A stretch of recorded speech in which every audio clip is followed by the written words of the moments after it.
Okay, it's a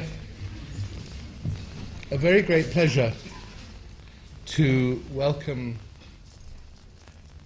Laura Mulvey to come and speak here. Laura, a friend,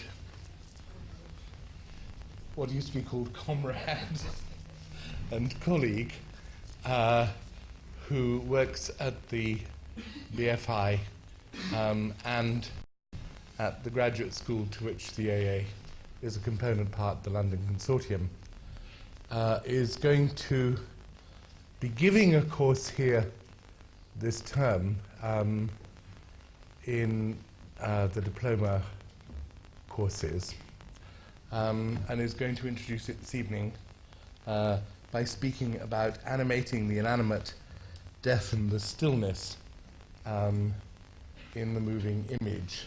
I'll let her kind of define the topic.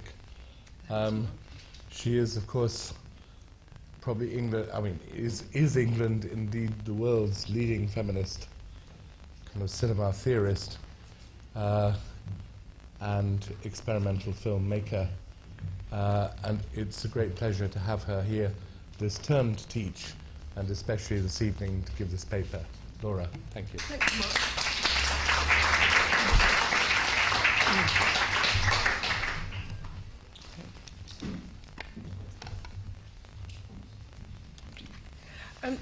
Thank you very much, Mark. I won't take issue with the most eminent this and that.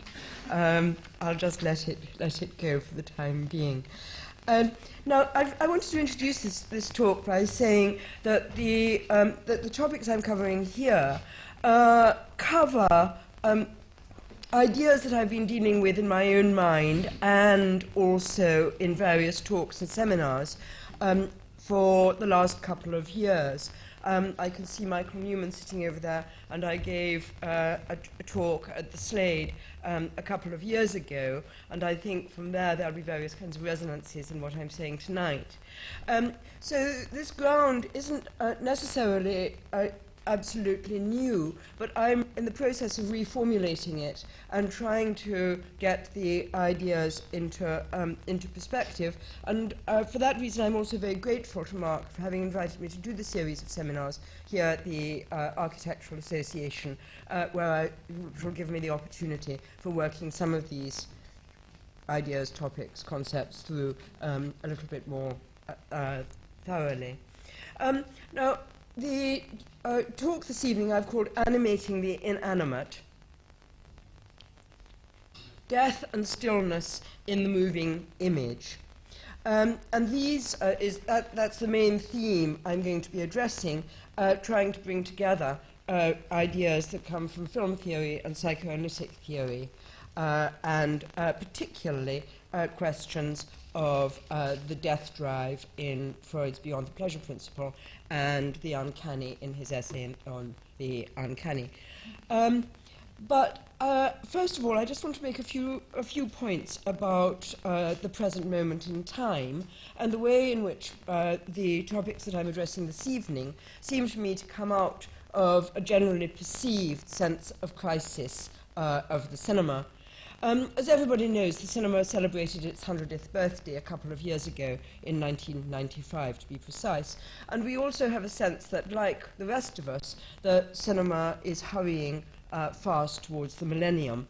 And although these markers don't necessarily mean very much, it does give a feeling of articulating some of the problems, crises that cinema has been facing, particularly in relationship to new technologies. And I think that this sense of kind of millennium fever allows critics and theorists and even the public at large to focus on some kinds of theoretical issues associated with the state of the cinema at the present moment.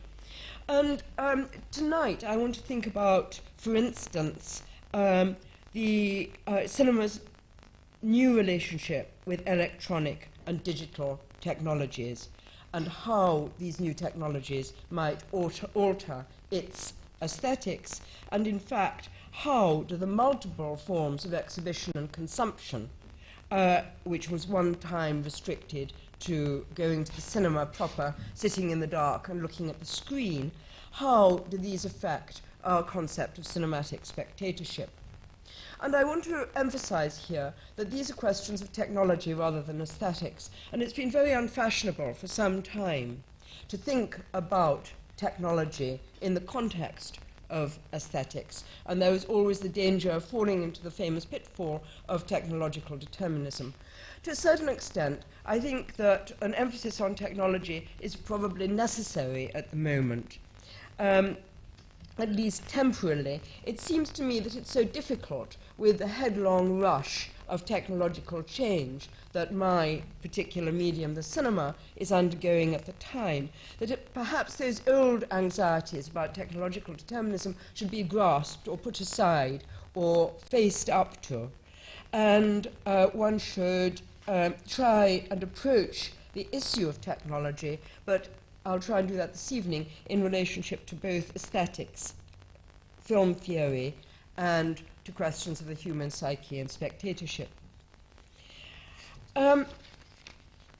Now, my starting point, in fact, is not really technologies. My ending point is technologies. And I'm going to kind of work through quite a long digression, quite a long devious path, where I'm really thinking about the questions of cinema and narrativity, and particularly fictional cinema, particularly perhaps Hollywood cinema as our ultimate fictional cinema, and as a cinema of performance and stardom, and which the stars are recognizable and known to us, even though the great studio system that threw them up is perhaps no longer with us.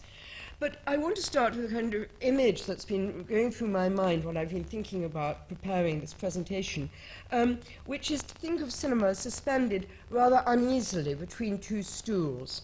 On the one hand, it's on the one side, one stool, as it were, is photography, its own origins, its own past. On the other is video and electronic technology, not necessarily its future, but at least the medium that allows it to circulate and be consumed more widely at the moment. And perhaps to put it more elegantly, rather than thinking of cinema suspended between two stools, one could think of a triptych with cinema in the middle and the two sides, in a sense, kind of blurring together. But the aim that I'm going to try and move towards is to think about the way in which, in addition to the chronological relationships, I said past-future, between the two sides and the cinematic moving image, that there's another relationship in which video, the new way of consuming film, has come perhaps to inflect our way of understanding the cinema and its relationship to the still image, to photography, in a way that perhaps was less perceptible before. Now, before I just start into my argument, I just want to say that I'm going to show three short little bits of clips. Obviously, they're film, but I'm going to show them on video. And the last one will come at the very, very end of my presentation, and the other two I'll signal at the certain appropriate points. Okay, now, one of the things I've been thinking about was how does oldness come into the world? Reading Salman Rushdie's Satanic Verses, as there are people here who we've been reading in the London Consortium seminar, we've been coming across Rushdie's famous phrase, how does newness come into the world? And I wanted to transpose that and think, how does oldness come into the world? How does something new then, as it were, define the past and make something which was once contemporary definitively, as it were, once upon a time?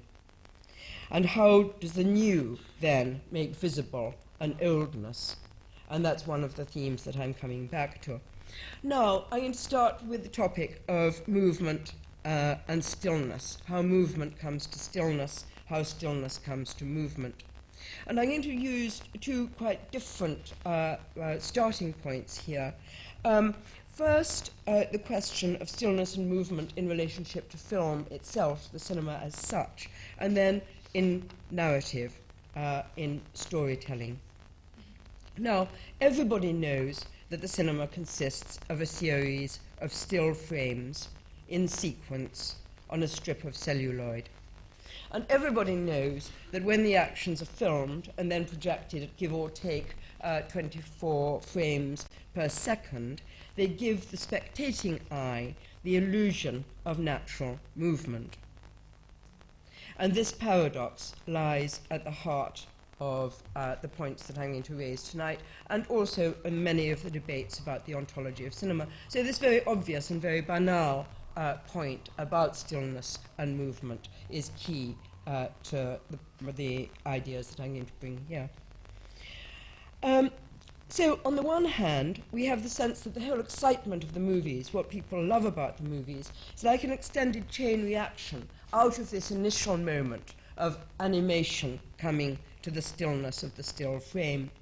And once the picture comes alive, its movement is then transferred onto the movement of the characters, which is then extended into the movement of the shots, into the movement of the continuity of the shots, as shot is joined to shot in the process of editing, and then transferred, extended, if you like, into the movement of storytelling, the movement of narrative itself.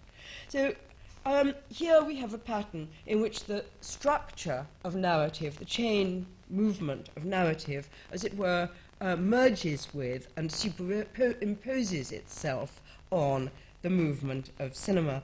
And Peter Brooks, in his book, Reading for the Plot, has described narrative in this way. He says, the description of narrative needs metonymy, that is, the figure of contiguity, combination, and the syntagmatic relation, a figure of linkage in the signifying chain. Precedence and consequence, the movement of one detail to another, the movement towards totalization under the mandate of desire. And then, with the mention of desire, he cites Lacan and says, Lacan helps us to understand how the aims and imaginings of desire move us from the realm of basic drives to highly elaborated fictions. Desire necessarily becomes textual by way of a specifically narrative impulse.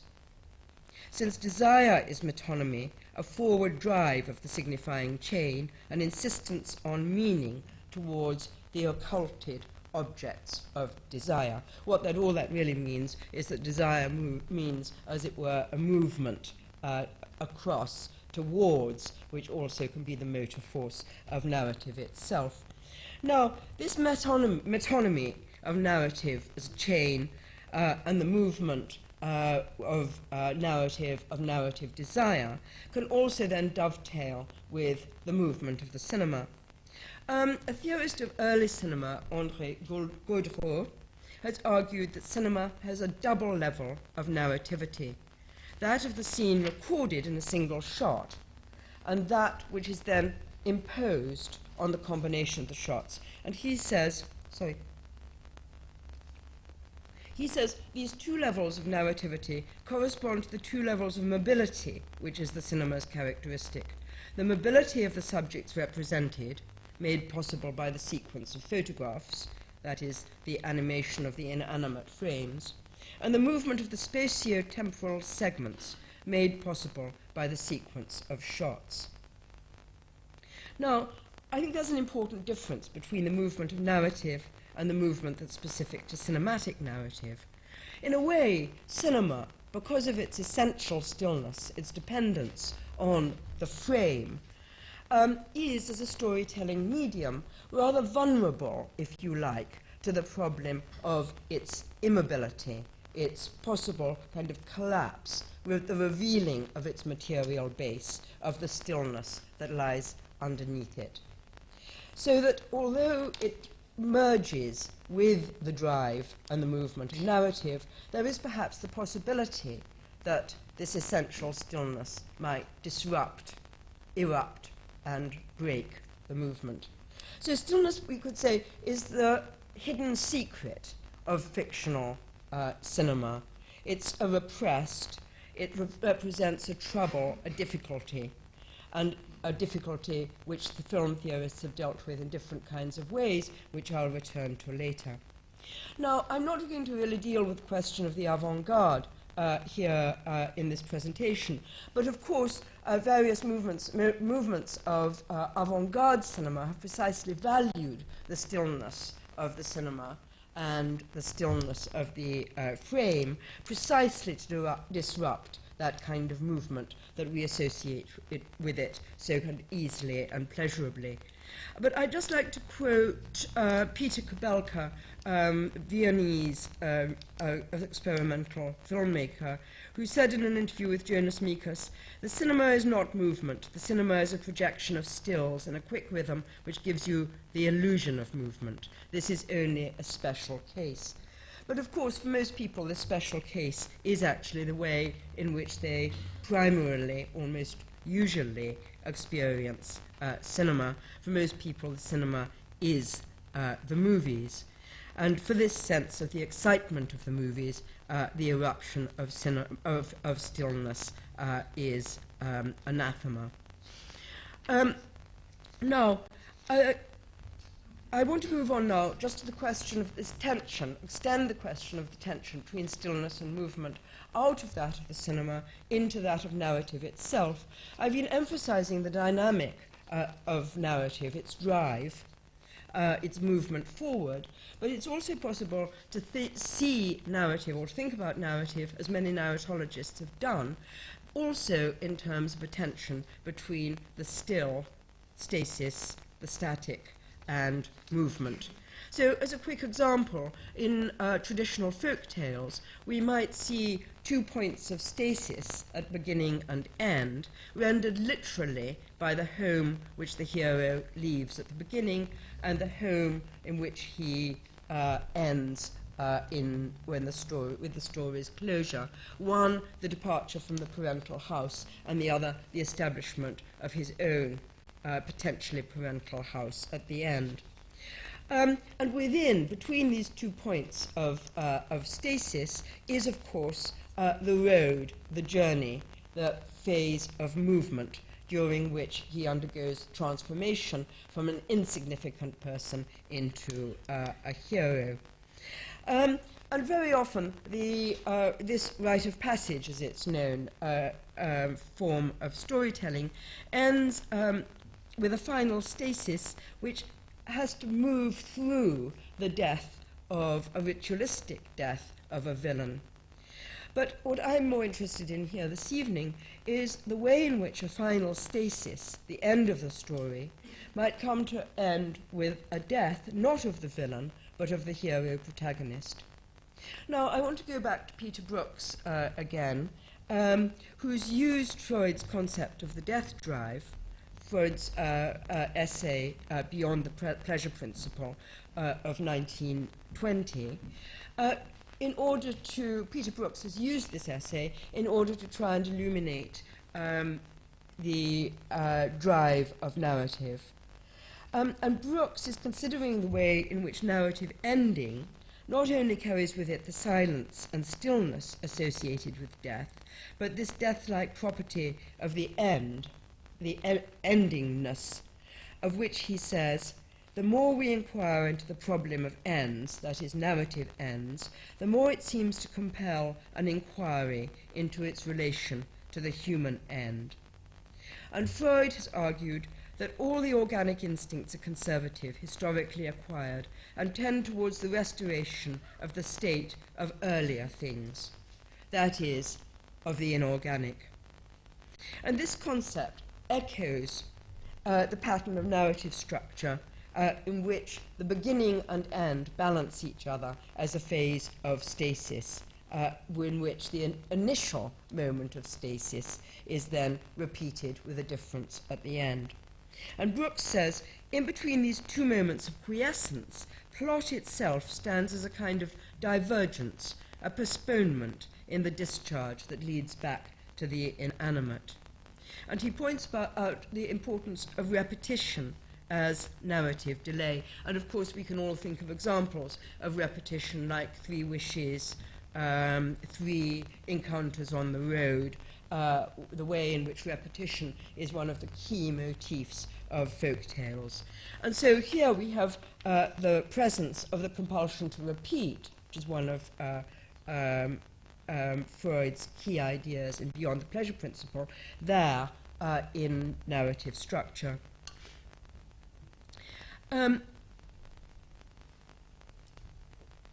Now, Brooks summarizes Beyond the Pleasure Principle. He says, "We emerge from reading Beyond the Pleasure Principle with a dynamic model that structures ends, death, quiescence, and non-narratability against beginnings, eros, stimulation into tension, the desire of narrative, in a manner that necessitates the middle as a detour, as struggle towards the end, under the compulsion of imposed delay, as an arabesque in the dilatory space of the text." Now, in Beyond the Pleasure Principle, Freud spends quite a considerable amount of time struggling with the problem of relating his previous principle, the pleasure principle, to the question of the problem of death and the death drive. And particularly, of course, here he was struggling with the way in which the sexual instincts could be integrated with beyond the pleasure principle. And in his final opposition, and he does say, our views from the first have been very dualistic, and today they are even more definitely dualistic than before. His final opposition is not so much between the ego instincts and sexual instincts, but between life and death instincts. And I just wanted, as a kind of short digression here, to think about the way in which what we might call the narrative aspect of the death drive, and also, as it were, the sexual aspects, the desire aspects of narrative drive, the drive of desire, which I mentioned earlier from Brooks, can find some modus vivendi together in certain forms of storytelling.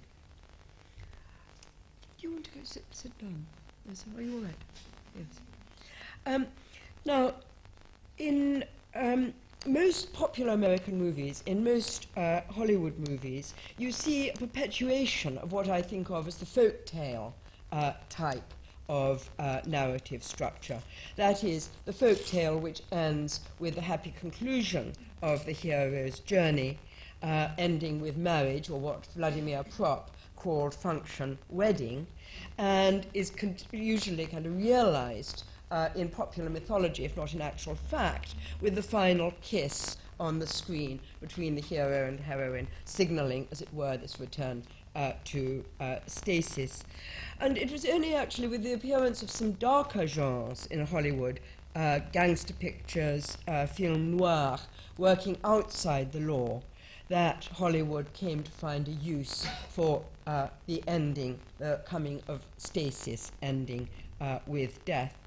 But in this attraction between the two, there's a way in which you can find an ending which is resolved through a dying together ending, in which the drive of narrative, often outside the law, takes a young couple to the point in which the stasis of the ending of the movie actually combines the stasis of death with the stasis of, as it were, the coming together of desire. And I think we'll have my first clip.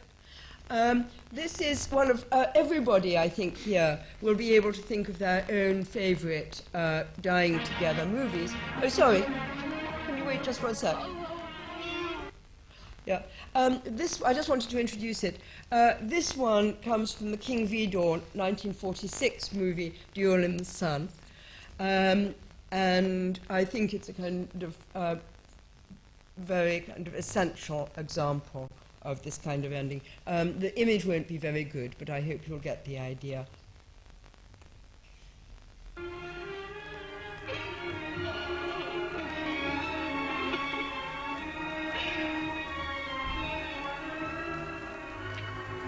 Joe, it's such a good shoot.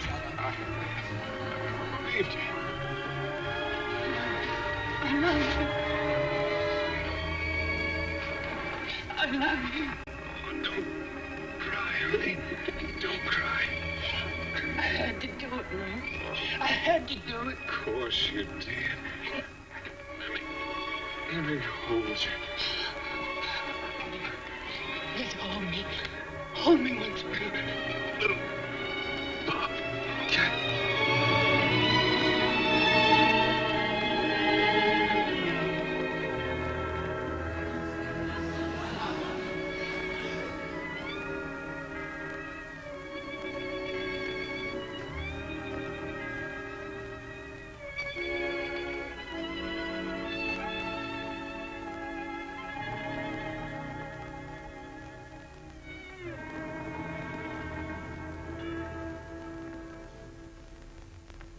Okay, that's it.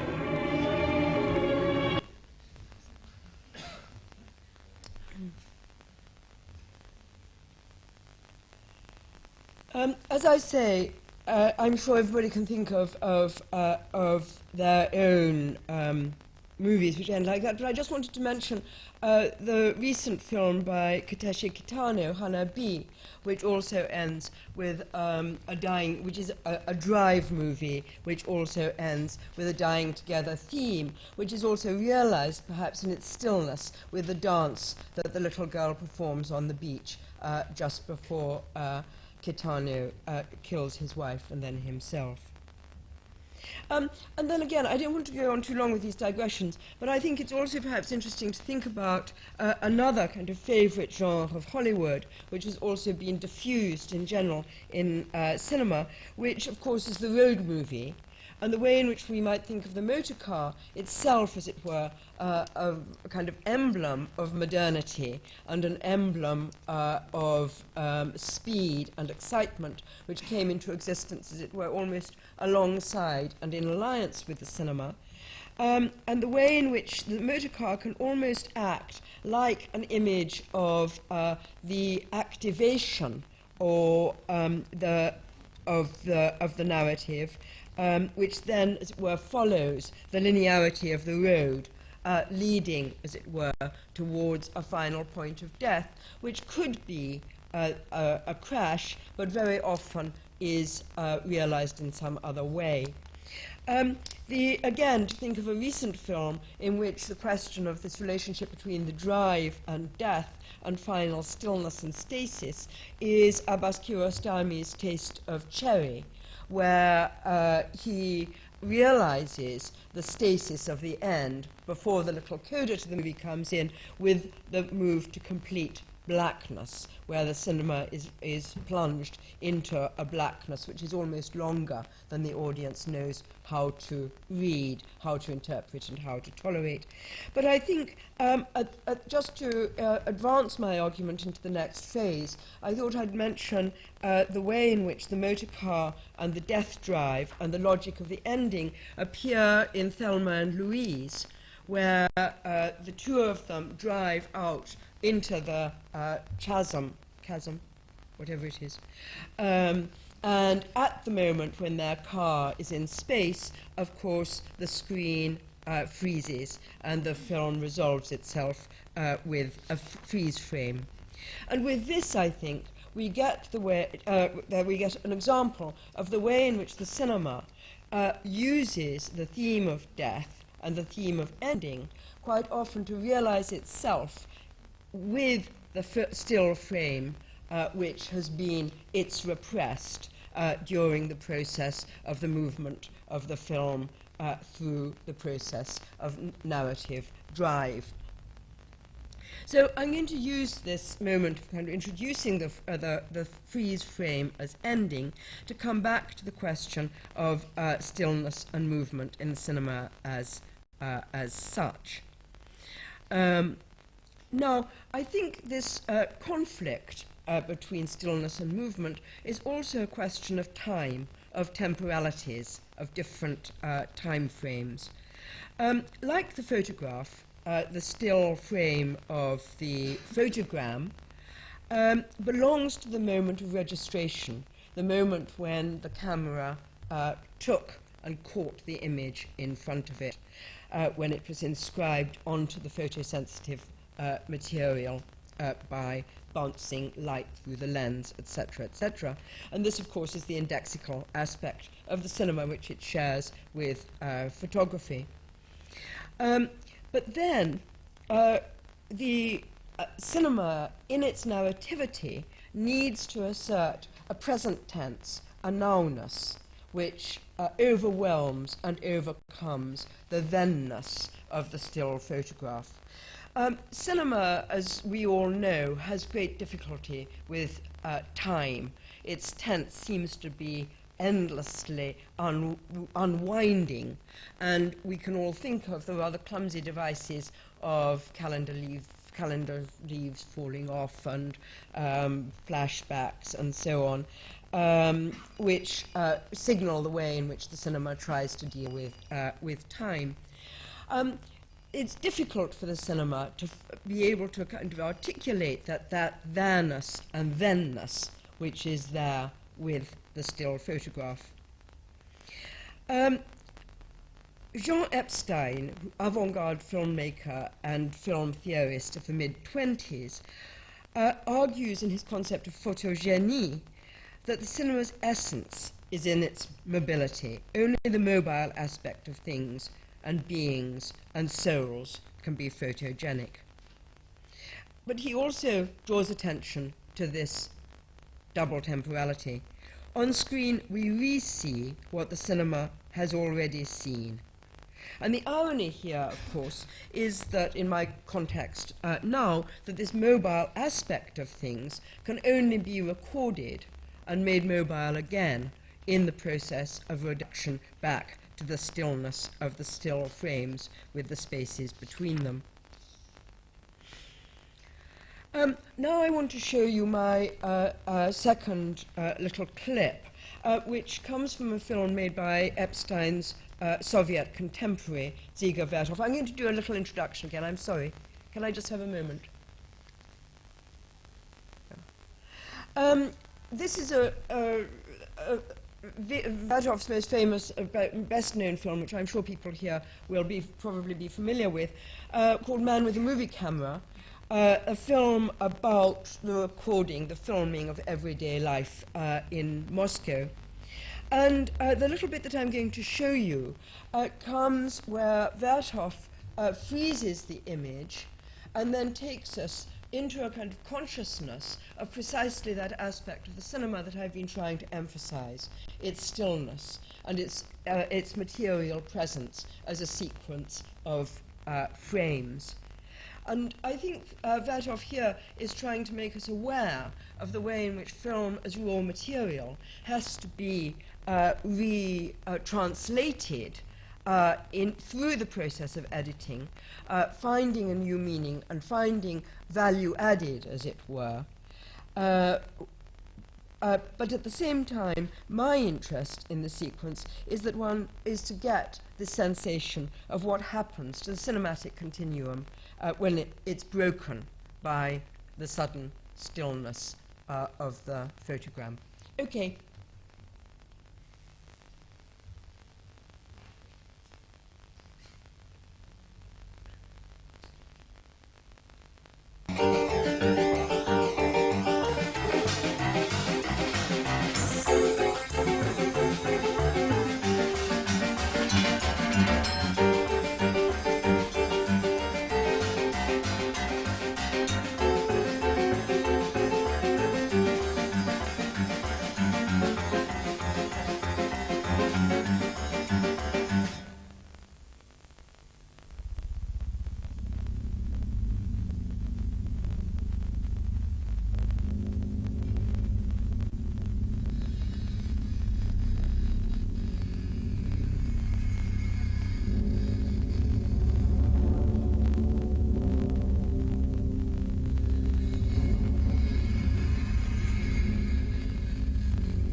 Okay, will we stop at that? It goes on. You see, as she edits, you see the literal kind of reanimation of the inanimate strip of celluloid. Now, film theorists have puzzled over what I'm trying to describe as this basic kind of tension between stillness and movement. And Raymond Bellour has written about what happens when the spectator of a film is confronted with a photograph. Without ceasing to advance its own rhythm, the film seems to freeze, to suspend itself, inspiring in the spectator a recoil from the image that goes hand in hand with the growing fascination. The photo subtracts me from the fiction of the cinema, even as it forms part of the film and even adds to it. Creating another distance, another time, the photo permits me to reflect that I am at the cinema. The photo thus becomes a stop within a stop, a freeze frame within a freeze frame. Between it and the film from which it emerges, two kinds of time blend together, always inextricable but without becoming confused. In this, the photograph enjoys a privilege over all other effects that make the spectator, this usually hurried spectator, into a pensive one as well. Now, in Bellour's article here, he draws often on Barthes, on Roland Barthes' book, Camera Lucida. And Barthes is the book is probably familiar to a lot of people here. Barthes is interested in the way in which the still photograph embalms time, and that photograph comes to represent that moment of time then stuck in the past, which then comes to represent life after death. And in numerous passages, Barthes makes this connection. But he denies that this presence, what he also, in a slightly different context, calls the punctum of the photograph, he denies that this presence of the past can appear in cinema. He says that this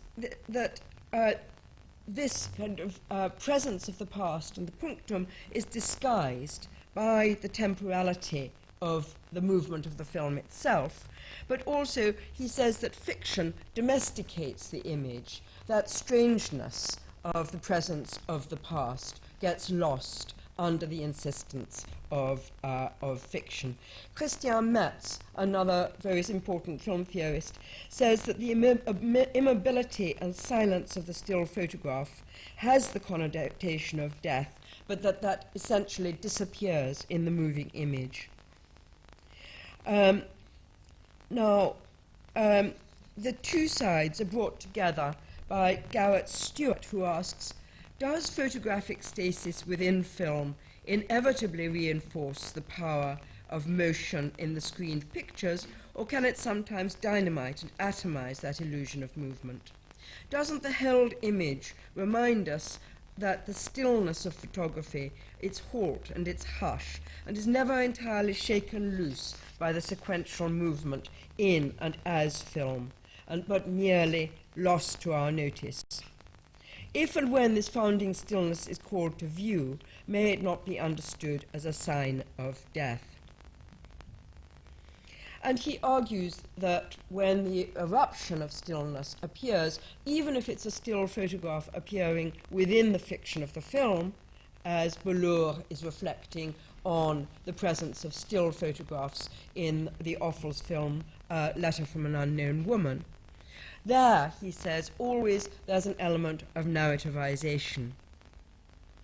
Now, I want to just, for my last kind of digression to a particular film, before I move on to the next part of my argument, I just wanted to mention Michael Powell's Peeping Tom. Peeping Tom, as probably most people here will know, is the story of a young photographer whose aim is to capture the moment of death in the moving image, and to this end he murders 3 young women in the course of the film. But in his own death at the end, his own suicide is actually staged with a series of still cameras which he trips, as it were, literally triggers with tripwires in the manner in which Muybridge photographed movement with the famous movement of the galloping horse. And perhaps we could see this as a way in which the photographer recognizes the fact that to capture the image of death on celluloid, it has to be through the medium of stillness rather than that of movement.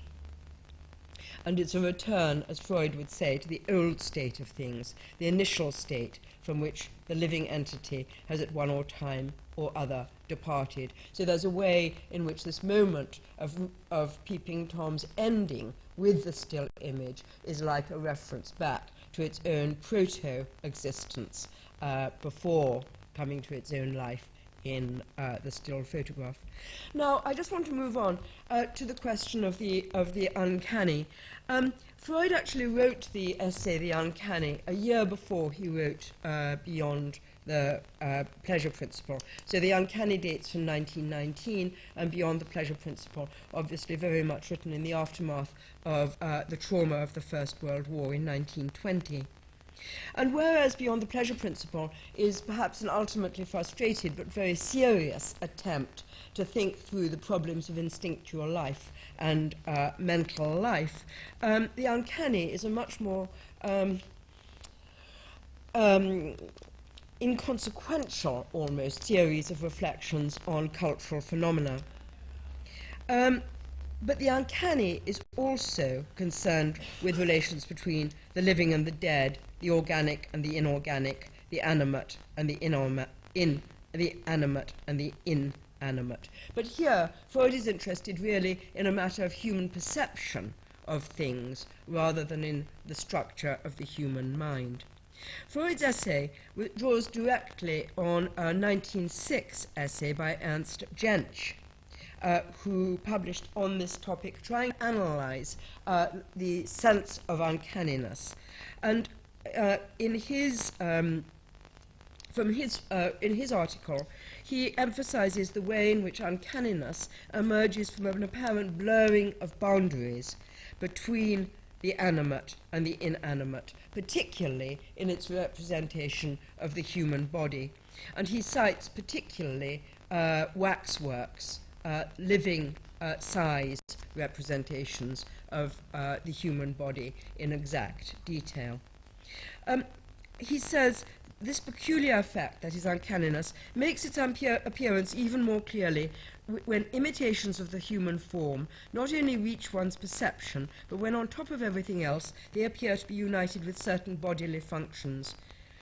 For instance, life-size automata that perform complicated tasks, blow trumpets, dance, or so forth, very easily give one a feeling of unease. The finer the mechanism and the truer to nature the formal reproduction, the more strongly will the special effect also make its appearance.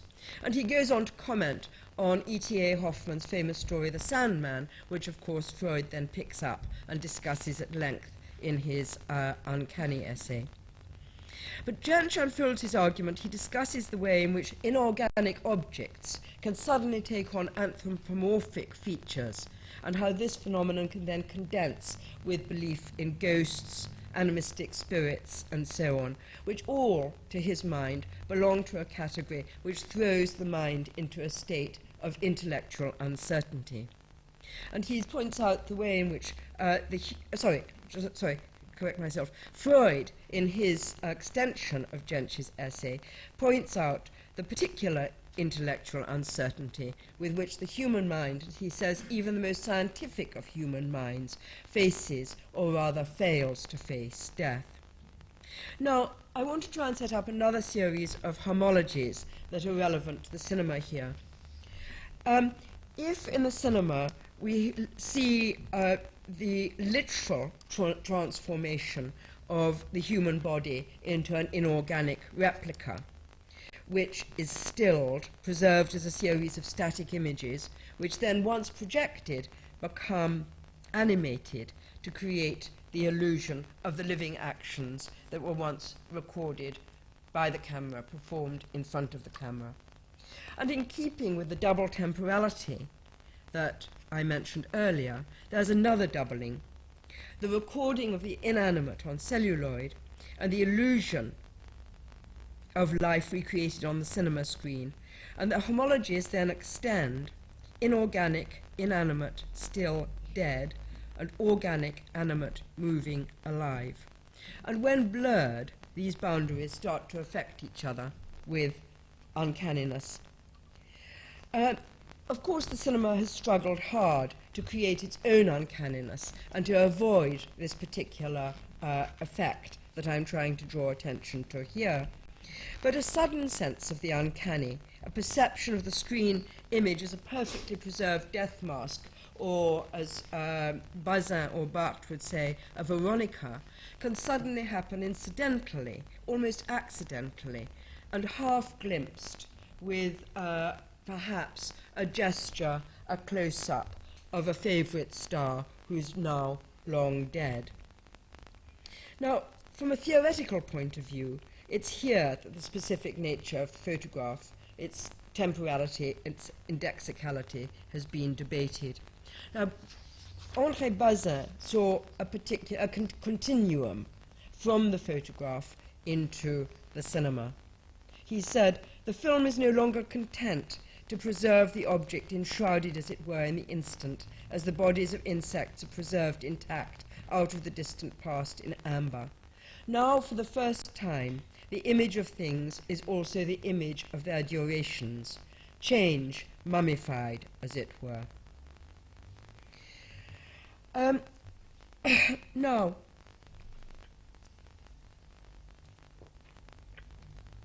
at this point, there's a divergence between questions affecting the cinema as such, the problem of the end, and the specific contribution made by images of death and their translation to the cinematic medium, and to the questions arising from the Jensch-Freud concept of the uncanny.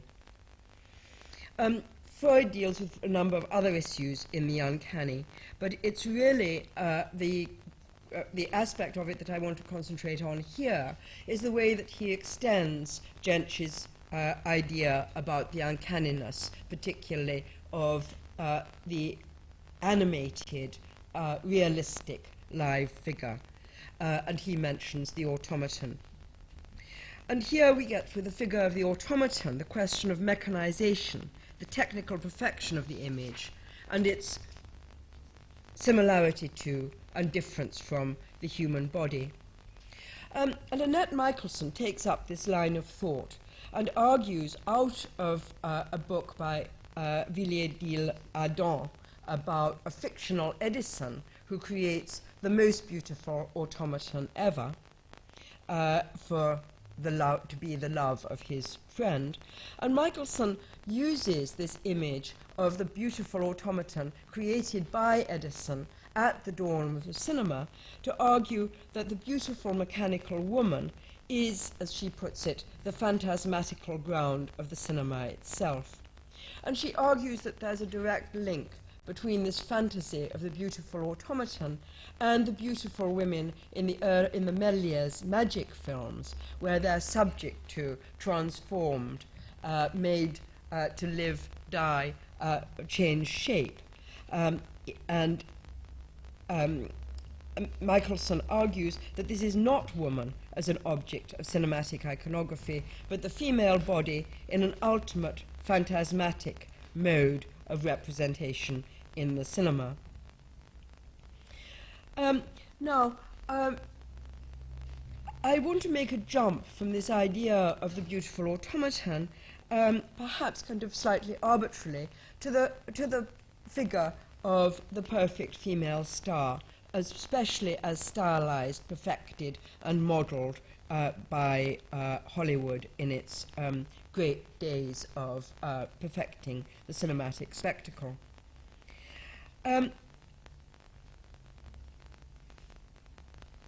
and to think of the way in which the movie star can relate to the question of the automaton and the actually kind of automatic movements, the artificiality of the figure on the screen and the perfection of the movements that are performed. Now, I just want to kind of wind back towards the end, and I'm really leading up to the final little bit of video that I want to show you. Nowadays, although the cinema still, of course, flourishes in the cinema, the box office at the cinema is actually improving rather than declining in the late 90s. In actual fact, nowadays, old movies, the movies that I'm particularly trying to evoke, the movies of the great days of the Hollywood studio system, are much more likely to be consumed electronically than actually viewed on the cinema screen. And I want to return now to some of the questions that I asked at the beginning. Does the cinema's new relationship with electronic and digital technologies affect our modes of spectatorship? Now, I would like to suggest here as an ending, the viewer can control the unfolding of the cinematic spectacle. The viewer can fragment the story, the viewer can break down the shots. The viewer can fetishize a sequence with endless repetition, slow down a gesture or a look, and discover, perhaps hidden under the coherent flow of the images, another kind of relationship between the figures which are now performing for us on the small screen. So out of this control over the cinematic narrative, broken down, fragmented, turned into tableau, heterogeneous sections rather than a homogenized flow, I feel that we can discover a new form of spectatorship and a new mode of consuming the old images of cinema in its heyday. Thomas Elsesser, who are trying to analyze the breaks between the digital and the cinematic, makes a point which is not exactly the point that I'm making, but rather at an angle. He says, and once again he returns, as happens so often in these debates, to Barthes in Camera Lucida. He says, Roland Barthes in Camera Lucida speaks of the way a photograph involves the viewer in a certain kind of presence and absence, what he named as the sense of having been there, the sense as he analyzes it. The sense as he analyzes it is also a tense, joining a perfectum, a completed action, with a present, in conjunction with a mark of place and time. So Elsesser is commenting on this double temporality that I started off with towards the beginning of my presentation. The tense structure in which the cinema holds the viewer, a here and now, a presentness, which is always already a there and then. And now, the question is, new technologies create new possibilities of a time and space relation, a new consciousness of this deictic between viewer and image. Does the there and then begin to emerge out of the cinema's essential here and nowness?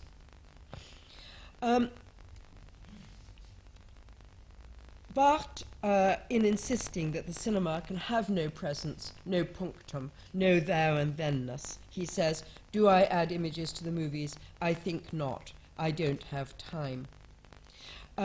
Here I think we can try and challenge that assumption that was made in Camera Lucida, written in 1972, before, of course, the coming of the electronic age and before the generalized experience of video. André Bazin, just to return to him, gets only one mention in Camera Lucida, while his actual kind of ghostly presence is there throughout the book. In the one mention, Barthes says, the screen, as Bazin has remarked, is not a frame but a hideout. The man or woman who emerges living. And if we juxtapose this idea of the man or woman emerging living from the screen with Barth's point, there is always something of the resurrection about the photograph. Perhaps here we can turn his conviction upside down. So perhaps paradoxically, those attributes of the hidden, secret material base of the moving image, its fundamental existence that I've been trying to emphasize in stillness and in the stillness of the photograph, can then return to our presence and find a new visibility with electronic technology. Now, most particularly now, as the days of the star system are long gone, and our favourite stars are either no longer with us or certainly not performing, and their artificial and stylized performances, this kind of aspiration to perfection that Hollywood brought to the screen is no longer really a current style of acting today. And so these performances of perfection, in which the accidental and the natural tended to be repressed, can now literally become ghostly. And to my mind, watching these movies now is to feel the reality of Godard's answer to the question, what is cinema, when he said, cinema is death 24 times a second.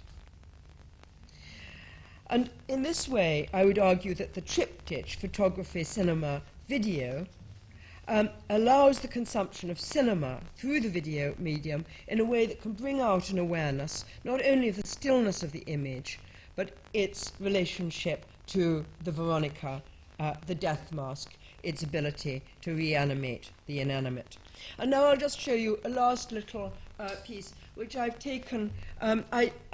This is, it's in a way, it's an example of how I myself might kind of play around with a little piece of film and try and kind of reinvent it, see it in a special kind of way. And I've chosen 10 seconds from Gentlemen Prefer Blondes, from the opening sequence when Marilyn Monroe and Jane Russell are performing Two Little Girls from Little Rock. And I've chosen the sequence of Marilyn not only because it's something that's quite close to my own heart, but also because I think one sees here the kind of perfection of Marilyn's movements, the way that she worked on and stylized her performance, that one can actually see, perhaps make visible in, as it were, breaking down the image in the way that I have here. And also, of course, there's the way in which Marilyn herself, dying as she did at the very height of her fame as the most famous woman in the world, has to a certain extent appears to us perhaps more vividly with the connotation of Death Mask or Veronica on the screen than other stars might. And this is the end. I'm just going to end with the clip. And I had to process this, but it just represents what one can do oneself, perhaps.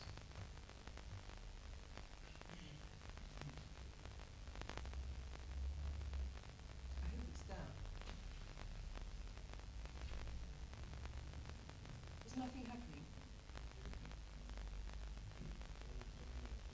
Well then, can you just turn it off and rewind it?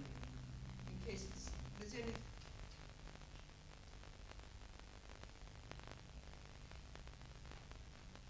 Can you wind it back to the beginning?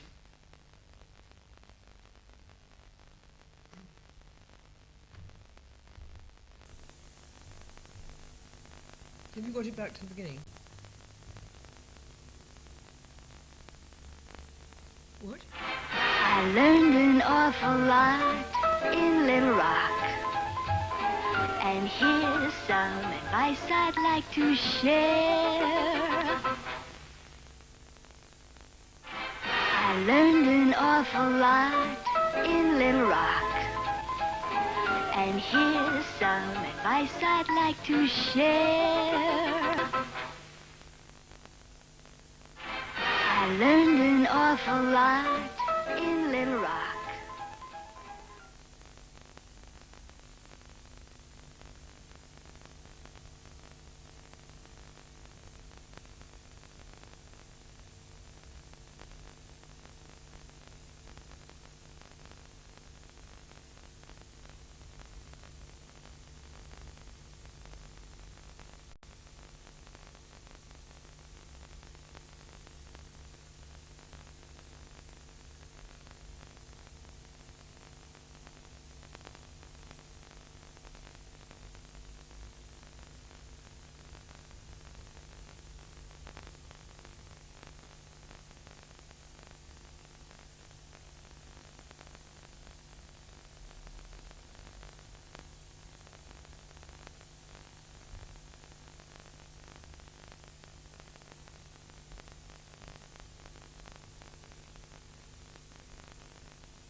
I learned an awful lot in Little Rock.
I learned an awful lot in Little Rock. And here's some advice I'd like to share.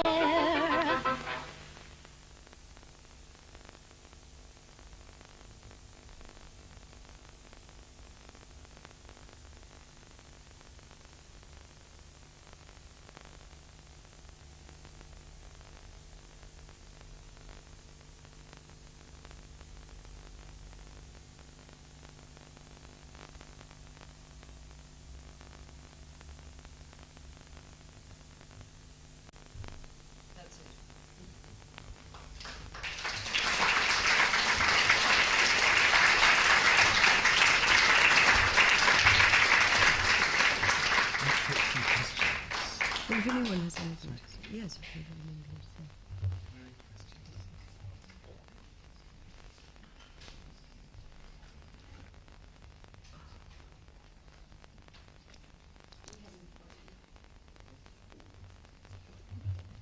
Yes. Yes. Well, it's the discourse in the uncanny about mirror images is what I'm interested in part because I don't know if you're aware of this, Laura, but your podium has a mirror on it. The audience has been watching themselves while they watch you.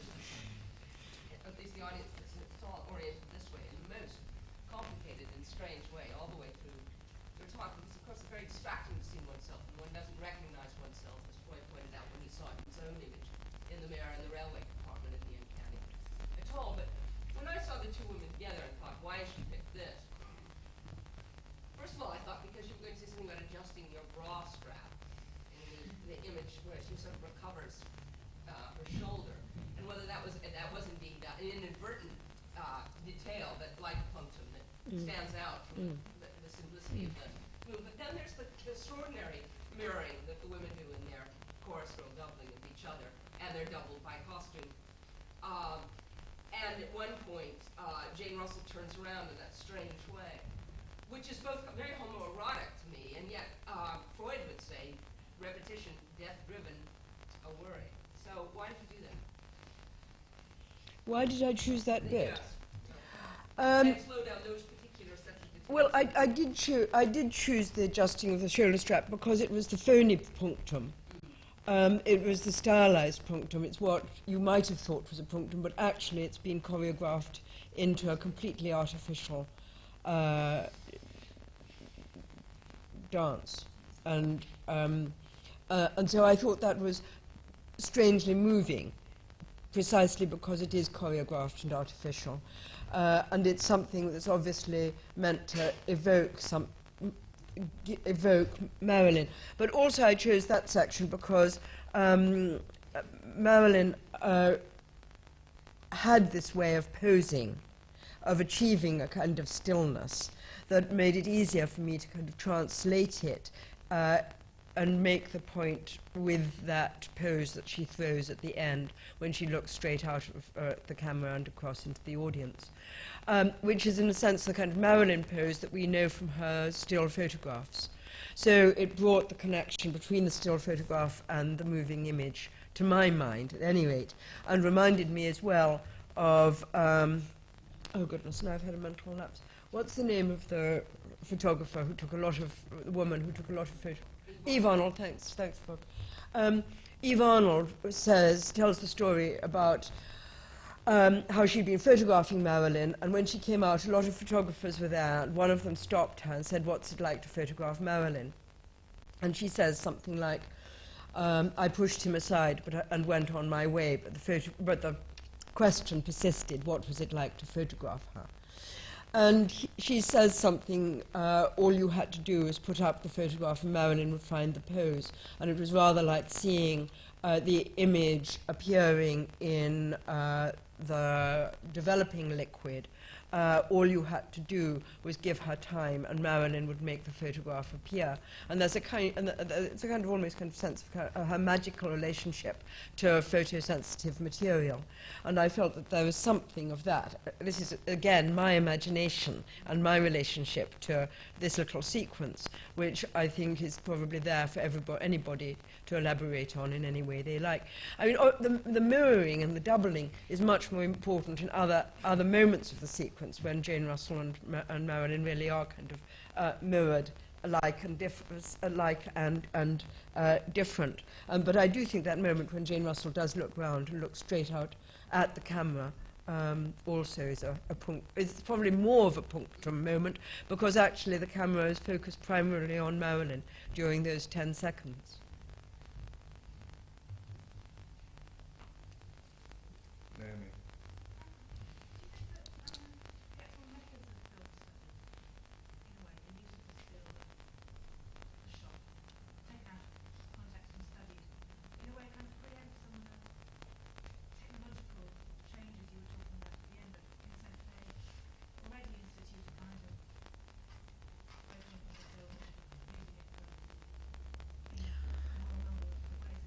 Yes, I think that's probably true, and I mean it's quite clearly as somebody who's kind of involved with film in that kind of way, that's where my kind of initial experience comes from. But I was trying to think more popularly. I was trying to think of it in terms of kind of more fragmented mode of spectatorship, a way in which the kind of relations of spectatorship can actually be transformed and improvised. It's more like a kind of improvisation around the image rather than an academic study of the image that I'm trying to emphasize here. And of course, I think for academic study, it's obviously not only useful but essential in understanding the way in which film is put together. But I think it's more the kind of casualness that the way in which kind of popular ownership of the VCR and relations to these old movies might have a particular kind of resonance, and so that you find, to put it kind of pretentiously, you find a different kind of poetry in the image.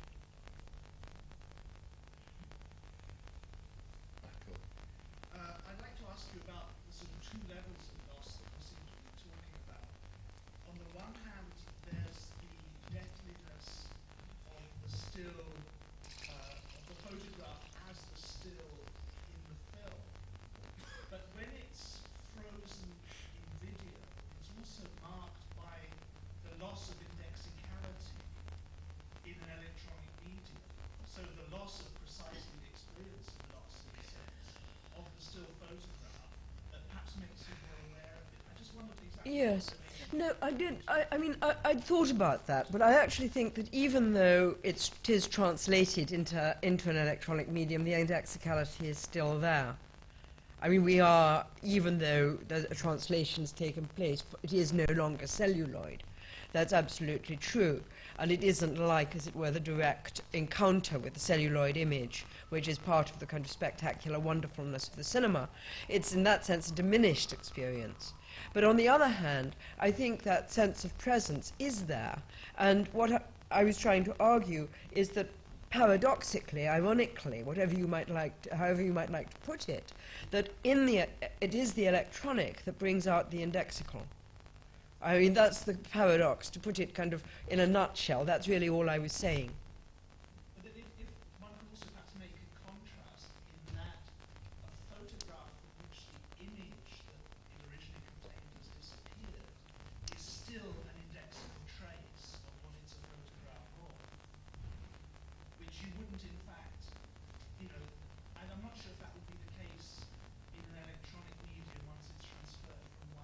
Well, there's a terrific.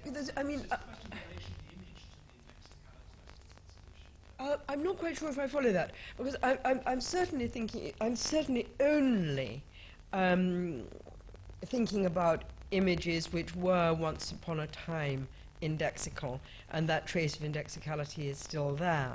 I'm not thinking precisely. I'm making a differentiation between images that might be digitally produced and have no indexical origin in the world, as it were, where there.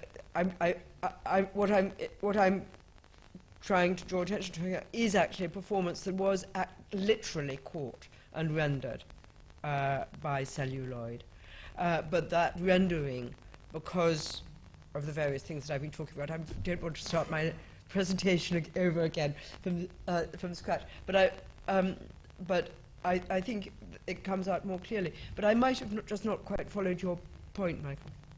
Well, I suppose that an index need not be an image, and an image need not be an No, index. I think that's absolutely true. Yes. You could also have a photograph that loses its image quality, remains, it's treasured perhaps by somebody because it was once the trace of something. Yes. Yes. No, I think that's where the uncanny comes in, and that's where I think, to look back at the original Jensch article, as well as the Freud, emphasizes the kind of lifelikeness, the way in which the uncanny, to get back to the uncanny side, that it does actually need to be very like the original, and I think cinema, all those kind of proto-cinematic things that Jensch enumerates in his article actually kind of then come together in the cinema, and you then get, if you like, the real McCoy. You do then get literally the uncanny image of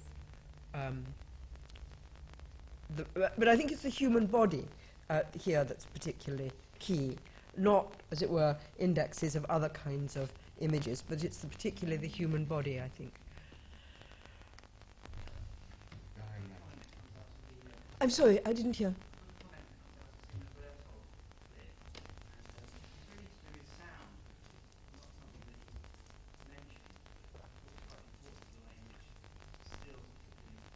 Mm. Mm.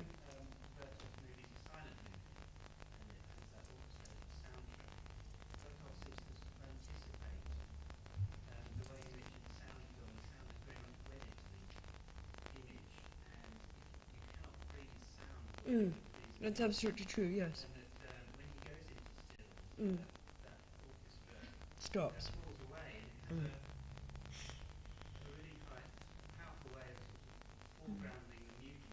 Mm. Yes. Yes. I think that's quite. I mean, I tried to do that with my little clip.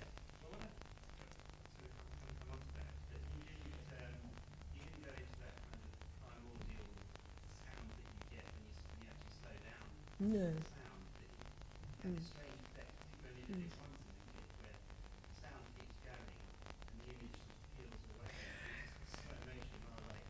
Yes, no, we started off, so each time it goes in slow motion, it starts with the same, it starts with a sync sound, and then, as you say, it kind of peels away, and the two separate from each other.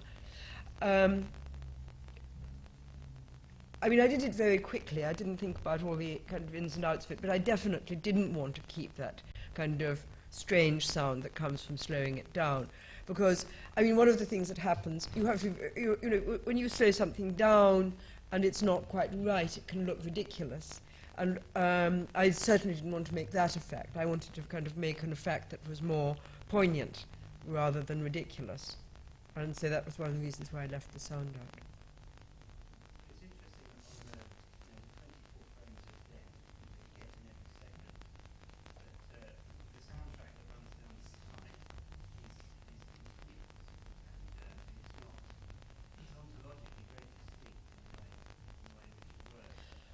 Yes, I mean, that's absolutely true. I mean, that's one of the ways in which sound kind of, as Nat Michelson, who I was citing a few minutes ago, describes the coming of sound as cinema's fall from grace. And there is a way in which other technologies that aren't the technologies of the visible come into being when you add synchronized sound to celluloid. That's absolutely true.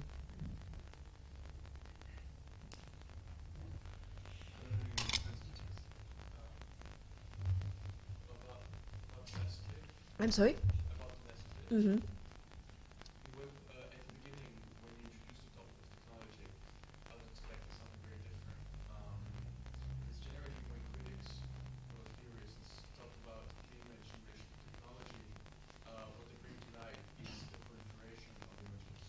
And the fact that when we see a film today, we're very likely to see it in a very multi-faceted perspective. In a very...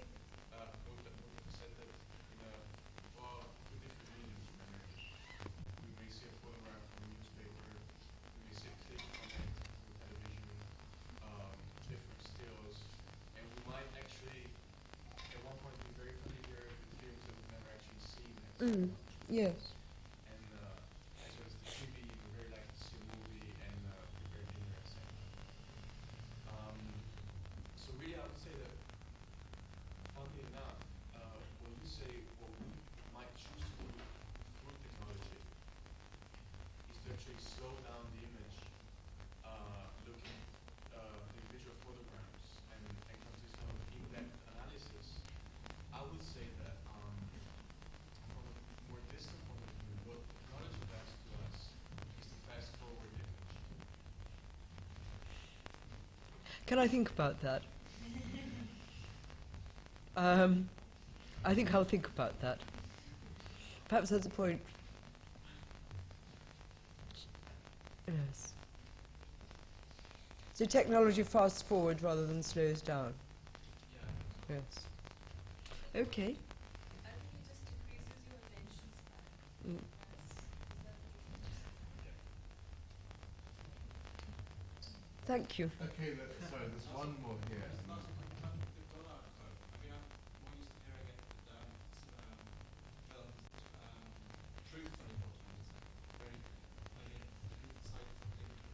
Well, that was Godard. I mean, Godard was obviously kind of playing on that idea, but he changed it and called it death 24 times a second. Yes. Okay, Laura, thank you very much. Well, thank all of you.